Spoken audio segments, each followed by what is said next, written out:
Boa tarde. O DENIT inicia o programa de palestras online O Enfoque BIM, que abordará os mais diversos assuntos do BIM.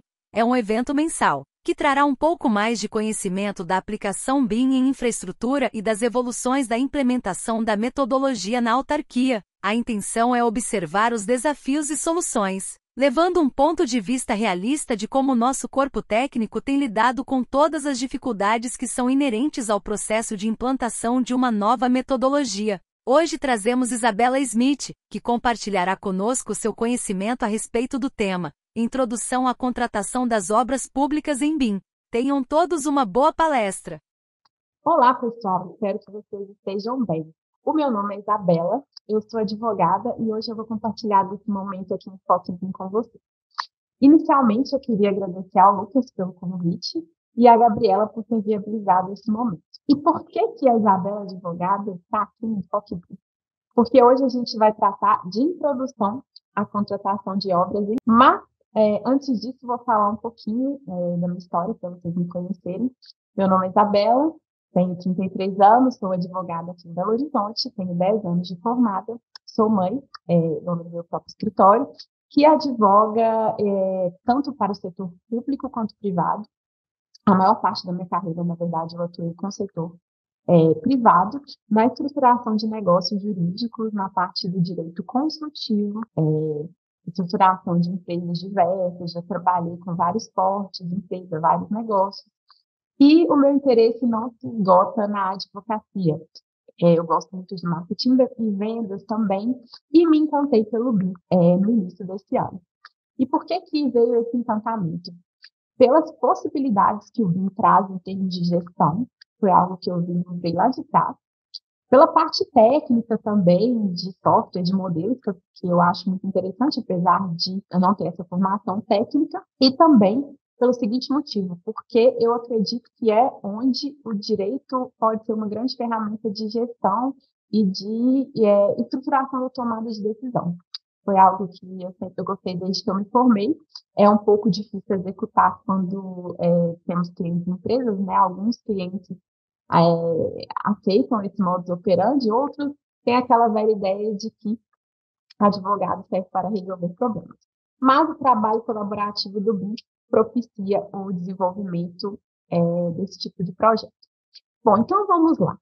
Por que no título, né, da nossa conversa aqui de hoje, eu citei introdução? É porque a presente aula, esse momento, tem o objetivo de trazer perspectiva jurídica para a implantação da metodologia BIM e dar um norte sobre alguns pontos importantes sobre essa contratação. Por que apenas um norte? Porque é um tema muito vasto, profundo, em 45 minutos a gente não conseguiria esgotar isso. E também não existe essa ciência pronta no nosso mercado brasileiro, que está no mercado mundial. Os trabalhos colaborativos, a ciência, né, do mercado colaborativo integrado, ela está começando agora. Então, existe uma madurez, não só lá fora, como aqui dentro, principalmente, porque grande parte das empresas ainda está na fase de implementação. Então, a parte da contratação e do jurídico da contratação vem se formando junto com o mercado.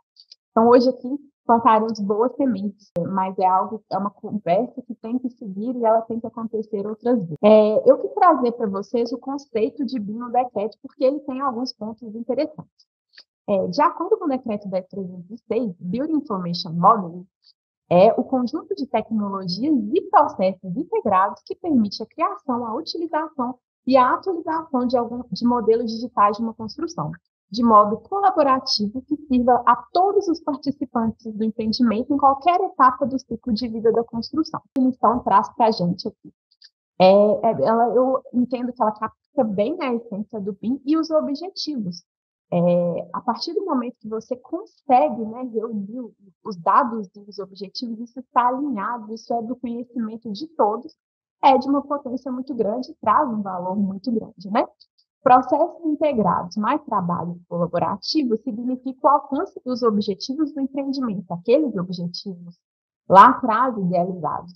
Isso se eles estiverem bem alinhados e com a extração de dados fidedignos. Então, é realmente uma mudança de mentalidade, de modus operandi, em prol de um resultado diferente. Aquela velha história, né? Se queremos ter resultados diferentes, melhores, temos que mudar o processo para chegar até lá. Escrevi isso, né? Se trata de uma mudança de mentalidade, de modus operandi. É um processo que, a meu ver, está acontecendo a nível de mercado como um todo.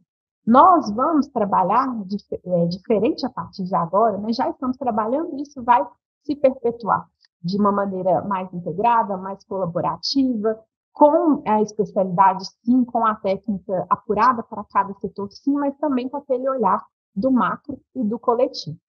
Desse modo, agora eu quero passar um pouco de como é esse processo, né, de trazer o BIM, a metodologia BIM, para os organismos, né? Aqui a gente podemos tratar como se fosse uma empresa, como se fosse setor público ou órgão. É claro que hoje, como eu estou conversando com vocês, o meu objetivo é trazer isso para a ótica do DENIT, né? Da ótica do setor público. Então, o primeiro passo, e como que isso pode ser feito de uma maneira valorosa em termos de BIM? A criação do GTBIM, como foi criado no DENIT, o Núcleo BIM, treinamentos como este aqui, do Enfoque BIM, o estudo e a escolha de qual vai ser o aparato técnico que o órgão vai querer operar. O que vai funcionar para os profissionais internos daquele órgão, qual for a organização. É muito importante entender como é que vocês irão trabalhar e quais os softwares vão servir a vocês, porque software tem para todos os gostos, estilos. O importante é se conhecer e entender qual que é o correto para o seu trabalho. E o intercâmbio de ideias entre as áreas, né, muito propiciado pelo GT. E, inclusive, com a Procuradoria, com o setor jurídico, eu recomendo fortemente, sou defensora, de que o jurídico esteja dentro da parte técnica e tenha esse diálogo com vocês. Que ele entenda um pouco do trabalho da parte técnica da engenharia, da arquitetura, dos projetos, para que essa ajuda, o direito realmente seja uma ferramenta efetiva de trazer melhorias para os projetos de vocês, as operações de vocês. Então, é muito importante esse intercâmbio de ideias. Também com o setor da parte financeira, administrativa, de RH, que todo mundo converse sobre esse novo formato de atuação. Feito isso, é muito importante criar a documentação BIM do órgão. Aí temos o mandato BIM, que vai dizer quais são os objetivos a médio e longo prazo. Por exemplo, o decreto 10.306 é um mandato BIM a nível nacional. E também o protocolo BIM, que vai dizer sobre os melhores procedimentos, os melhores métodos, como acontecer de maneira, no sentido assim, operacional. E temos também o plano de execução BIM, né, o BEP, que é o documento que vai dar o norte para cada empreendimento a ser executado pelo órgão sem contrato. Feito isso, é muito importante que todo esse processo seja validado, né, com a mão na massa, para um projeto e outro. E aqui no DENIT, eu, né, estudando um pouquinho, pesquisando sobre vocês, e vi que ficou a cargo do projeto ProArt, Programa de Manutenção e Reabilitação de Estrutura. E aí, gente, se a gente perceber a nível de gestão, o processo de implantação do BIM, ele segue a lógica PDCA. Você planeja, faz, checa e age se tiver alguma correção a ser feita. Então, a lógica do BIM nada mais é do que você pegar os processos de gestão e trazer para dentro do empreendimento. Feito tudo isso, é hora de falarmos da contratação em si, né, da mão na massa. A Lei 14.133, a nova lei de licitações, traz alguns princípios, né, todos os princípios que vêm nortear as licitações. Alguns vieram da antiga lei e outros são novos. E eu coloquei todos aqui em negrito, e nós podemos perceber que tudo isso propicia, né, o ambiente para o crescimento do BIM. Por quê? O BIM, com todas as suas melhorias, com todo o seu resultado otimizado, ele proporciona, sim, uma ajuda ao desenvolvimento sustentável, à economicidade, à celeridade também, por que não? Eficácia. Então, o ambiente foi todo construído pelo legislador, em sua estratégia, para que a gente tenha o fomento do BIM no país. Não só pelo setor público, né? Claro que isso começa com o setor público e o objetivo é que vá também para o setor privado, até porque o setor público contrata a execução do privado. E é muito importante, quando estamos falando para contratantes, saber pedir, entender quais são os objetivos do empreendimento e quais são os reflexos disso nos entregáveis e como que isso vai se estruturar. E a ISO 19650 da ABNT deixa isso muito claro. Cabe ao contratante saber pedir e explicar ao contratado os seus objetivos com aquele empreendimento. Então, em termos assim, iniciais, é muito importante delinear os objetivos do empreendimento, delinear o projeto do empreendimento em si e conhecer também a parte técnica, a ISO 19650. Dentro da definição de objetivos, é muito importante que todos os setores envolvidos na execução daquele futuro empreendimento, na ótica do contratante, inclusive a procuradoria, inclusive o setor jurídico, debatam sobre ele e consigam as respostas, né, em conjunto de alguns questionamentos, como, por exemplo, qual vai ser o empreendimento? Para que serve o empreendimento? Qual é o nível de detalhamento necessário para que os objetivos daquele empreendimento sejam alcançados?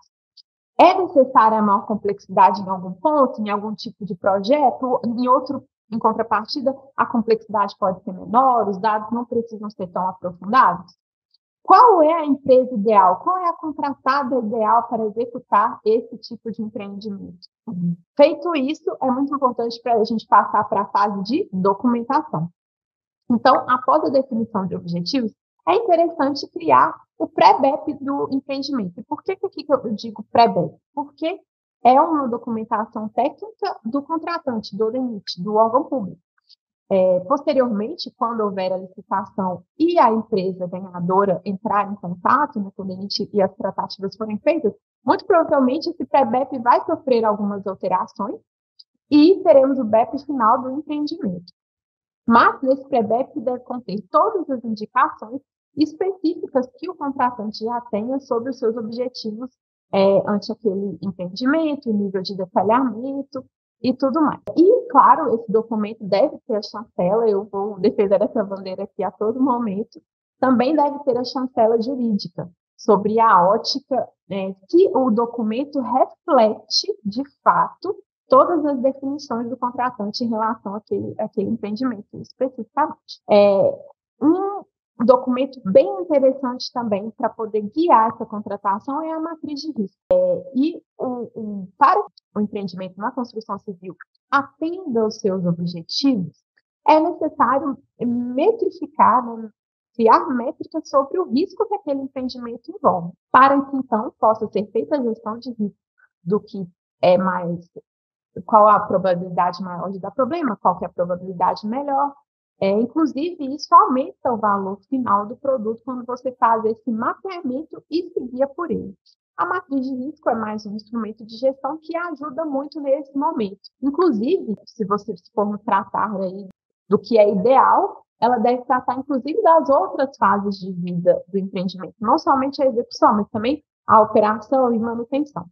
Ela consiste numa tabela orientada por duas dimensões, impacto e probabilidade, e por meio dessas duas dimensões, calcular e viabilizar a classificação desse risco de cada item, cada ponto sensível que seja identificado pelo contratante ali naquele momento. Documentação, o BIM traz reflexo sim para o edital. Então, a licitação de obras públicas vai sofrer uma lapidação agora com a entrada da metodologia, como, por exemplo, trazermos o PREBEP como anexo, uma indicação expressa no edital dos objetivos da edificação, algo que deveria até já acontecer.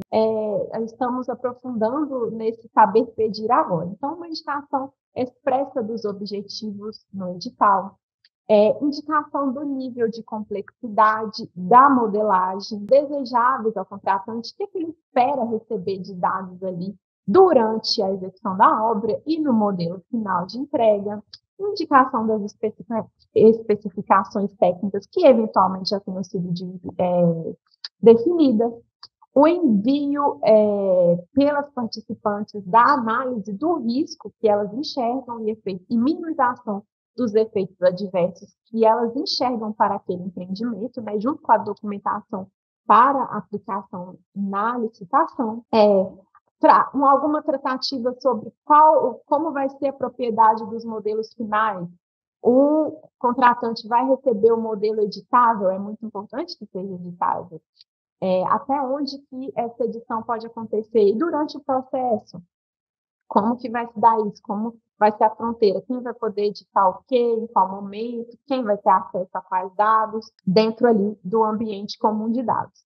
E é bem interessante também pedir documentos que comprovem o nível de maturidade BIM, como, por exemplo, a documentação em BIM da organização, portfólios e tudo mais. Durante o procedimento, aí já estamos passando para o momento em que o edital já foi feito, o certame já foi lançado e agora estamos no momento de execução daquele procedimento licitatório. Aqui eu coloco novamente que o edital deve prever o envio da documentação técnica BIM de cada participante. E, nesse sentido, o contratante, além de todas as outras questões, né, considerando a técnica, né, técnica e preço, estamos aqui nesse momento pela técnica, que o contratante avalie qual das participantes tem capacidade técnica para entregar aquilo que foi solicitado no certame, aquele empreendimento, aqueles objetivos e aquele nível de dados, junto com o modelo final. E aí, temos a grande vencedora do certame, do procedimento licitatório, e passamos ao termo de contratação, onde vai ser feito o contrato administrativo com a vencedora. Nesse momento, é muito importante, né, nesse contrato, além de todo aquele cumprimento ao edital e do aparato técnico que um contrato deve ter, multa, prazos, forma de pagamento, é importante que a documentação, principalmente o BEP daquele empreendimento, o pré-BEP e o BEP final, sejam anexos ao contrato administrativo, quais são os entregáveis e como será feita a sua aprovação. É muito importante nesse momento aqui atentar para o seguinte fato, a questão, pessoal, dos projetos e das medições. Um mecanismo bem interessante é linkar os entregáveis aprovados com os pagamentos. O contratante fica resguardado de que ele só vai fazer o pagamento à medida que ele for recebendo e aprovando aquilo que for contratado. E isso deve estar bem dissecado ao longo do contrato para que não haja dúvidas. O nível de complexidade de cada entregável também deve ser apresentado para que a contratada entenda até onde que ela tem que ir, qual é o nível de entrega que ela tem que fazer. A matriz de risco do empreendimento é importante que contenha também. Como será feita a fiscalização da execução, e aí entra o que eu disse, a aprovação dos entregáveis e linkar os pagamentos. Dependendo do caso, pode haver multa por atraso naquele entregável, por entregável feito com ausência de detalhamentos. Tudo isso é possível ser modelado no contrato, mas para isso é muito importante que o jurídico, que a procuradoria, esteja a par do que aconteceu na negociação, porque o contrato nada mais é do que o reflexo de uma negociação. Quando a negociação e o edital são feitos para a reta, muito provavelmente o contrato seguirá essa linha. Aqui eu cito mais uma vez como serão feitos os pagamentos. Minha sugestão é que eles sejam atrelados sim aos entregáveis. Execução também é muito importante que conste, para que todo esse aparato, contrato e anexos, e mostre muito bem qual vai ser o procedimento, quais serão os processos e o método que será utilizado para a execução daquele serviço. A previsão para que o ambiente comum de dados se mantenha atualizado, né, a plenitude do BIM consiste nisso, essa concomitância de ações e que os dados estejam ali devidamente alimentados para nortear a tomada de decisão durante todo o processo. Então, não basta entregar um modelo lindo e maravilhoso, cheio de informações no final. É muito importante que isso se perpetue durante todo o processo e assim a edificação vai ser construída, vai ser feita de uma maneira mais eficaz, com decisões mais assertivas. E outro ponto importante é a propriedade dos projetos, do modelo final, quem vai poder editar, por quanto tempo, aparato técnico, os softwares que serão utilizados, quais serão esses softwares. Eles têm que conversar com o aparato técnico que já existe no contratante. Vai ser utilizado o OpenBIM, vai ser utilizado o formato OpenBIM, vai ser utilizado o FC, vai ser escolhido um software específico, como o Revit, por exemplo. Essas definições precisam constar no contrato com toda certeza. Durante a execução do empreendimento, nós temos algumas condutas recomendáveis, além daquelas que já eram praticadas. É muito importante que os modelos estejam no canteiro de obra, tanto para nortear os executores, como para nortear os demais entes da cadeia, em termos de fiscalização e tomada de decisão. Se a plenitude do BIM é isso, né? Você ter a sua mão todas as informações para tomar as melhores decisões em relação às questões que aparecerem ao longo do processo. E para isso é preciso que o ambiente comum de dados esteja devidamente alimentado e atualizado a todo tempo e no menor espaço, no menor delay possível, para que a segurança das decisões seja cada vez maior.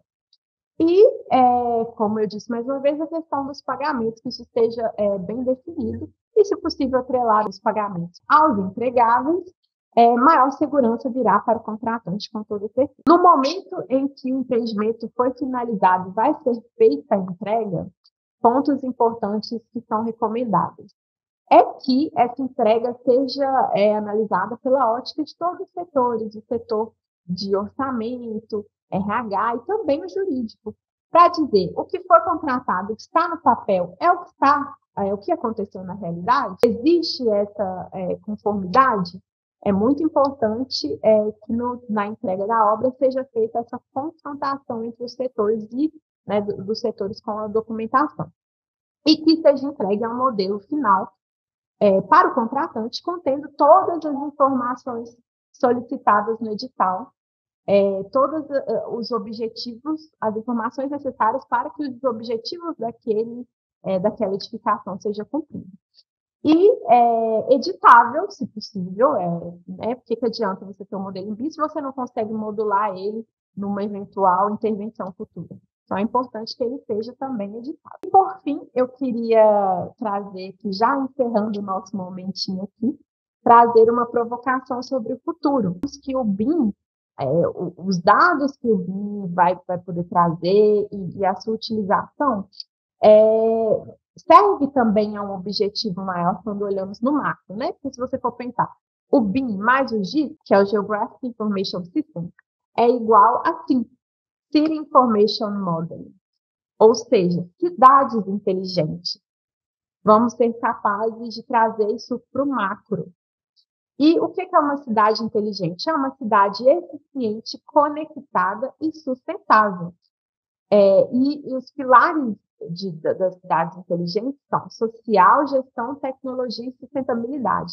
Se trata só de tecnologia? Não. Também é uma mudança de mentalidade, também se trata de bem-estar, se trata de mudanças que talvez não vão trazer alto custo, mas que vão trazer valor efetivo para a vida das pessoas. Então, eu gostaria de trazer aqui como semente quase que final desse nosso momento, a importância que os dados de cada edificação vão ter no processo de tornar cada cidade inteligente. Como esses dados vão atuar para que, em conjunto, a gente tenha todas as nossas cidades inteligentes e que tragam bem-estar e sustentabilidade para os seus moradores, para aquelas pessoas ali que estão vivendo sentirem realmente uma melhoria real na vida delas.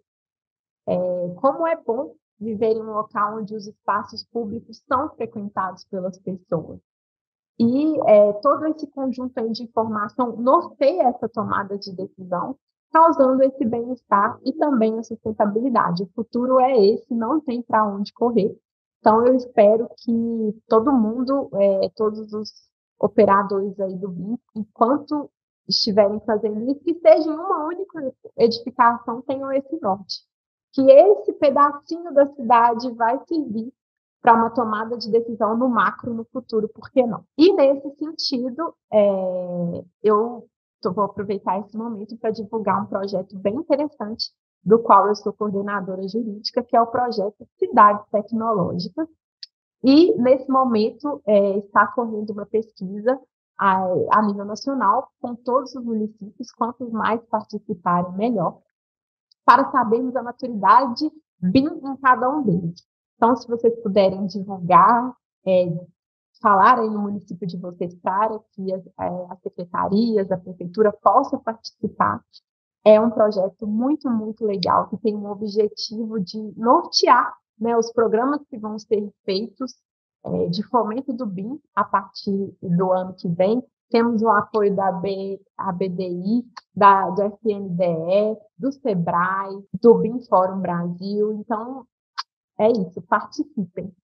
Eu queria agradecer a todos por esse momento, por terem ficado aqui até o final, por terem participado. Deixo aí no QR Code minhas redes sociais. Quem quiser entrar em contato comigo para trocar alguma figurinha, falar sobre algum ponto específico, vai ser um enorme prazer. Muito obrigada e eu espero que a gente se encontre novamente. Esse foi mais um Enfoque BIM DENIT. Agradecemos a atenção de todos. Ressaltamos que temos nosso e-mail para formalizar dúvidas e trocar conhecimentos, que é o bim@denit.gov.br, e também por meio do nosso portal BIM no DENIT. Basta buscar em nosso site por Diretoria de Planejamento e posteriormente BIM no DENIT. Lá você encontra todas as nossas notícias e conteúdos a respeito de BIM que têm sido difundidos por nossa equipe. Tenham todos uma boa tarde.